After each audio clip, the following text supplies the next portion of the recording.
یو بزرگ شیطان ته وی چې یو مسله راته وکړه.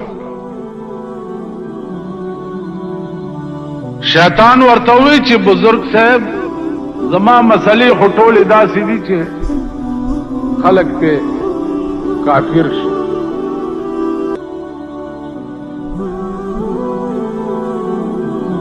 هغه من يهده الله فلا مضل له، چاته چې خدای هدایت کړی هغه ته نشي گمراه کولی. خو اسنن می شوق پیدا شي چې د شیطان نوم یو مسله وورو. شیطان ورته ویلی چې خدانو په خدای قسم چې ستا دومره خنیت ته نو زبم درته ټیک مسله وکم غلطه به درته نه کوم. وی ګوره ته خو پیره خلق د لاسونه صفای خپې د ښکلای سجدې درته لګئی لوی ولی او بزرگ.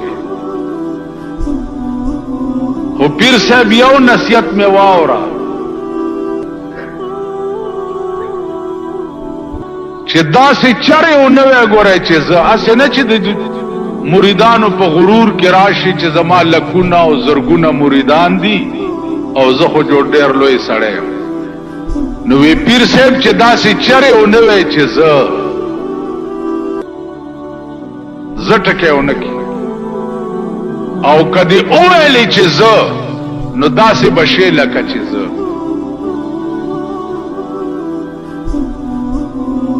شیطان ورته وایي چې کدی اوویلی چې زه نو داسې بشي لکه چې زه.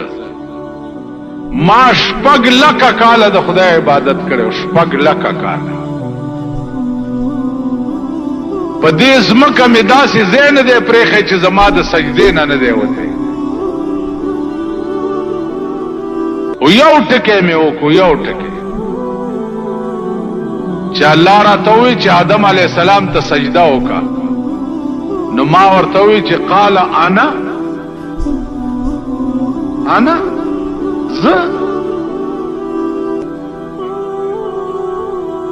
زه خیر منه، د دې آدم نه زه بهتر یم، زه دنه خیر. بس دومره ټکی مې وکړو چې انا خیر منه، زه د دنه بهتر یم، نو زه څنګه دته سجده وکړم. نو الله راته په جواب کې ووایي چې قال فاخرج منها فانك رجيم ان عليك لعنتي الى يوم الدين. اوزه زما د جنتونو د رحمتونو نه او ان عليك لعنتي الى يوم الدين. ابلیس تر قیامت پورې مې لعنتی کړی. دا انا ټکې دی ولې وې دا زه دی ولې ته صحیح کسیم خزیمه الکه بل څوک شته د خدای په مخ کې چې وایي چې زه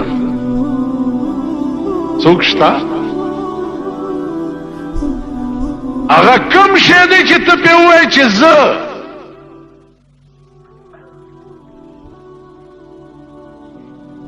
نو زما عزیزان دا زه ټکی چې دی نن ستا ټول ملک تباه کړو. اوس هغه زه ټکی بیا شروع شوی. هر یو چې راشي رونو زه به داسې یم، رونو زه به داسې یم، رونو زه به داسې یم. نو نتیجه به یې ګورئ او داسې بدتره نتیجه به یې ګورئ چې الله دې امان راکړي. ما نن چا تپوس وکړو چې دا تاسو ملیانو هم سړي ودرولی دي. مونږ ملیانو ولا قرآن ورکړی دی چې ستا آواز به په اسمبلی کې صرف د دین د پاره وي. که نور دې ټتو کو چې یا به زه سړک جوړ کم یا به ملک ټیپر کم ټتې وکړو نو په دې ټکي کلمه تېره کو قرآن زه به نه وې که دې زه ووایې نو ښه به نه وي. نو زما عزیزانو دا زه ټکی ډېر خطرناک او پاکستان تباہ او برباد شو د زد لاس نن وګوره ستا په ملک ما دا د جمعیت منبران چې ولاړو ما به ودرول او قرآن به مې ولاور داسې به مې لاس نه ونیو کلمه به مې پې تېره کړه چې داسې به نه وی چې زه به دا کار وکړم که دې وویل چې زه به دا کار وکړم نو په ټکي به کافر شي زه څه شی څلوېښت کاله د پاکستان حکومتونه خدای جهنم له بوتله تباہ و برباد کو ضیاء الحق خدای زرا زرا کړو په اسمان کې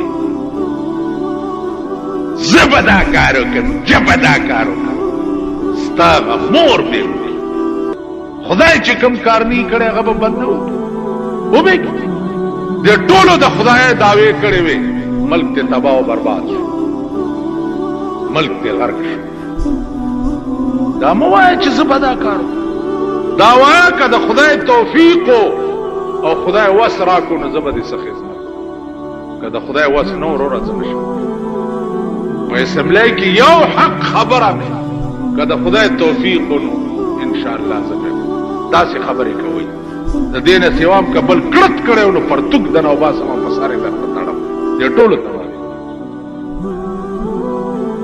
زه به دا کار تا ته ګوره او کار کولو ته وټو نو ویلی چې زه به روټي کپړه مکان درکم ویلیو که نه اوس هم لور ولا بیا پاس کړه انشاءالله څه خو به درکړي دی خدایم نورم خراب او توره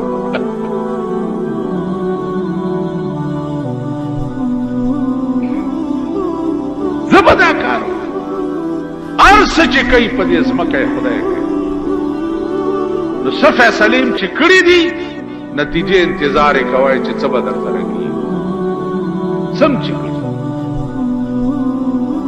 سوداګان هم د سر په ټلیفونونو شروع شوي نتیجې ته ګورئ چې څه به کېږي الحمدلله